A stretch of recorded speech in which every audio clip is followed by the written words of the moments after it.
41.81 ಲಕ್ಷ ಮಹಿಳೆಯರಿಗೆ ಈ ಯೋಜನೆಯ ಲಾಭ ಇವತ್ತು ಸಿಗಲಿದೆ.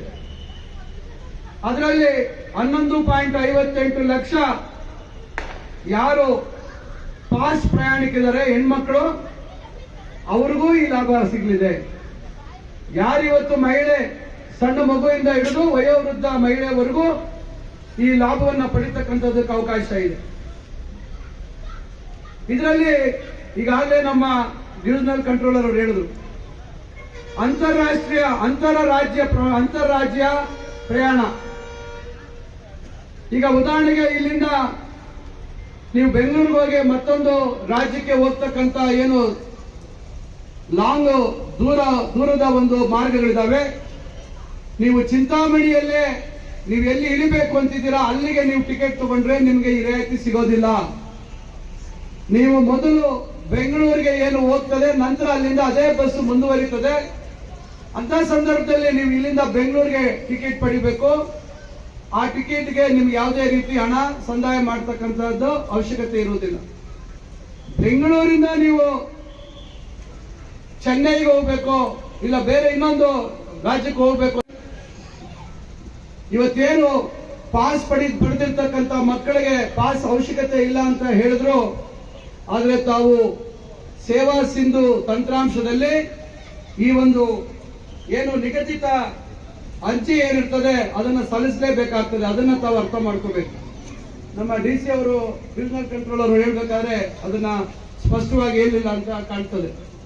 ಅದಕ್ಕೆ ಎಲ್ಲರೂ ಮಹಿಳೆಯರು ಯಾರಿದ್ದೀರಾ ತಾವೆಲ್ಲರೂ ಅದನ್ನ ಅನುಕೂಲ ಪಡಿತಕ್ಕಂಥದ್ದಿದೆ. ಮತ್ತು ಏನಿವತ್ತು ತೃತೀಯ ಲಿಂಗ ಅಂತ ಹೇಳ್ತೀವಿ, ನನ್ನ ಕಾರ್ಯವ್ಯಾಪ್ತಿ ಚಿಂತಾಮಣಿಗೆ ಸೀಮಿತವಾಗಿರ್ಲಿಕ್ಕೆ ಸಾಧ್ಯ ಇಲ್ಲ. ನಾನು ನಿಮಗೆ ಹಿಂದೆ ಲಭ್ಯ ಇದ್ದ ರೀತಿಯಲ್ಲಿ ನೀವು ಫೋನ್ ಮಾಡಿದ ತಕ್ಷಣ ಫೋನ್ ತೆಗೆಯುವಂತ ಪರಿಸ್ಥಿತಿ ಇದೆ, ಸ್ವಲ್ಪ ಕಷ್ಟ ಆಗ್ತದೆ. ಸಭೆ ಸಮಾರಂಭಗಳಲ್ಲಿ ಭಾಗವಹಿಸುವಂಥದ್ದು ಹೆಚ್ಚಾಗ್ತದೆ. ಇವತ್ತು ಜಿಲ್ಲಾ ಮಟ್ಟದಲ್ಲಿ ಕೂಡ ನಮ್ಮ ಜವಾಬ್ದಾರಿ ಹೆಚ್ಚಾಗಿದೆ. ಜಿಲ್ಲೆಯ ಚಿಂತಾಮಣಿಯ ಸರ್ವಾಂಗೀಣ ಅಭಿವೃದ್ಧಿ ಜೊತೆಗೆ ಜಿಲ್ಲೆಯ ಸರ್ವಾಂಗೀಣ ಅಭಿವೃದ್ಧಿ ಕೂಡ ಇವತ್ತು ನನ್ನ ಹೆಗಲ ಮೇಲೆ ಇವತ್ತು ನಮ್ಮ ಮುಖ್ಯಮಂತ್ರಿಗಳು ಮತ್ತು ಉಪಮುಖ್ಯಮಂತ್ರಿಗಳು ನನ್ನ ಹೆಗಲ ಮೇಲೆ ಕಟ್ಟಿದ್ದಾರೆ. ಈಗ ಅದು ಕೂಡ ನನ್ನ ಜವಾಬ್ದಾರಿ ಇರ್ತದೆ. ಮತ್ತು ರಾಜ್ಯದ ಉನ್ನತ ಶಿಕ್ಷಣ ಇಲಾಖೆಯ ಉನ್ನತೀಕರಣ ಮಾಡ್ತಕ್ಕಂಥದ್ದು ಇವತ್ತು ಏನು ನಮ್ಮ ಮಕ್ಕಳ ಭವಿಷ್ಯತ್ತನ್ನ ರೂಪಿಸ್ತಕ್ಕಂಥ ಏನು ಒಂದು ಘಟ್ಟ ಇದೆ ಶೈಕ್ಷಣಿಕವಾಗಿ ಮತ್ತು ಅವರ ಬದುಕನ್ನ ಆಯ್ಕೆ ಮಾಡ್ಕೋಬೇಕಾದಂತಹ ನಮ್ಗೆ ಅವಶ್ಯಕತೆ ಇಲ್ಲ. ಆದ್ರೆ ಇನ್ನು ಮುಂದೆ ಯಾವ ರೀತಿ ಆಡಳಿತ ನಡೀಬೇಕು ಅಂತಕ್ಕಂಥದ್ದಕ್ಕೆ ಜಿಲ್ಲೆಯಲ್ಲಿರ್ತಕ್ಕಂಥ ಎಲ್ಲಾ ಸರ್ಕಾರಿ ಅಧಿಕಾರಿಗಳು ಸಹಕಾರ ನೀಡಬೇಕಾಗುತ್ತೆ. ಇವತ್ತು ತಾವೆಲ್ಲರೂ ಇವತ್ತು ಸರ್ಕಾರಿ ಕೆಲಸದಲ್ಲಿ ನೇಮಕ ಆಗಿರ್ತಕ್ಕಂಥದ್ದು ಜನರ ಸಮಸ್ಯೆಗಳನ್ನ ನಿವಾರಣೆ ಮಾಡ್ತಕ್ಕಂಥದ್ದಕ್ಕೆ ನೇಮಕ ಆಗಿರ್ತಕ್ಕಂಥದ್ರಿಂದ ತಾವು ಜನರಿಗೆ ಉತ್ತರದಾಯಿತ್ವ ಇರಬೇಕು, ಅಕೌಂಟಬಲ್ ಇರಬೇಕು. ಅದರಿಂದ ಮುಂದಿನ ದಿನಗಳಲ್ಲಿ ಆ ರೀತಿ ಆಡಳಿತ ಒಪ್ಪೋದಕ್ಕೆ ಸಾಧ್ಯ ಇಲ್ಲ ಅಂತಕ್ಕಂಥ ಮಾತನ್ನ ಈ ಸಂದರ್ಭದಲ್ಲಿ ಹೇಳ್ತಾ, ಕಾನೂನಿನ ಅಡಿಯಲ್ಲಿ ಕಾನೂನಿನ ಬಿಟ್ಟು ನಾನಿರುವುದಿಲ್ಲ, ಕಾನೂನಿನ ಅಡಿಯಲ್ಲಿ ಏನೇನು ಸೌಲಭ್ಯ ಏನೇನು ಸಮಸ್ಯೆಗಳನ್ನ ನಿವಾರಣೆ ಮಾಡಬೇಕು ಅದು ನಿಗದಿತ ಸಮಯದ ಒಳಗೆ ಅದು ಆಗ್ಲೇಬೇಕು. ತಿಂಗಳಾನುಗಟ್ಲೆ ಅದನ್ನ ಮಾಡ್ತಕ್ಕಂಥದ್ದು, ಜನರನ್ನ ಅಲ್ದಾಡ್ತಕ್ಕಂಥದ್ದು ಯಾವುದು ಇನ್ಮೇಲೆ ನಡೆಯಲಿಕ್ಕೆ ಸಾಧ್ಯ ಇಲ್ಲ. ನಾವ್ಯಾರು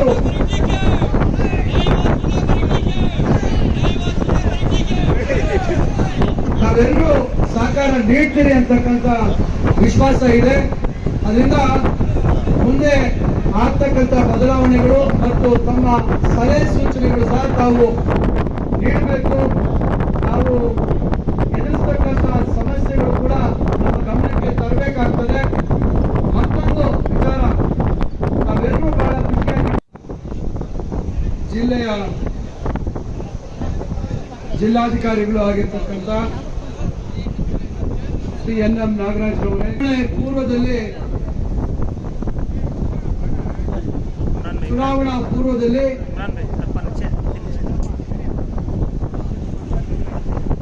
ಕಾಂಗ್ರೆಸ್ ಪಕ್ಷ ಸುಮಾರು 5 ಗ್ಯಾರಂಟಿಗಳನ್ನ ಈ ರಾಜ್ಯದ ಜನತೆಯ ಮುಂದೆ ತಾವು ನಮಗೆ ಬೆಂಬಲ ನೀಡಿದ್ದಲ್ಲಿ, ನಮ್ಮ ಸರ್ಕಾರ ಸ್ಥಾಪನೆ ಆಗಿದ್ದಲ್ಲಿ ಈ 5 ಪ್ರಮುಖ ಭರವಸೆಗಳನ್ನ ಸರ್ಕಾರ ಬಂದ ಕೂಡಲೇ ಅನುಷ್ಠಾನ ಮಾಡ್ತೀವಿ ಅಂತಕ್ಕಂಥ ಭರವಸೆ ಮಾತುಗಳನ್ನು ನಾವು ಮಾಡಿದ್ವಿ.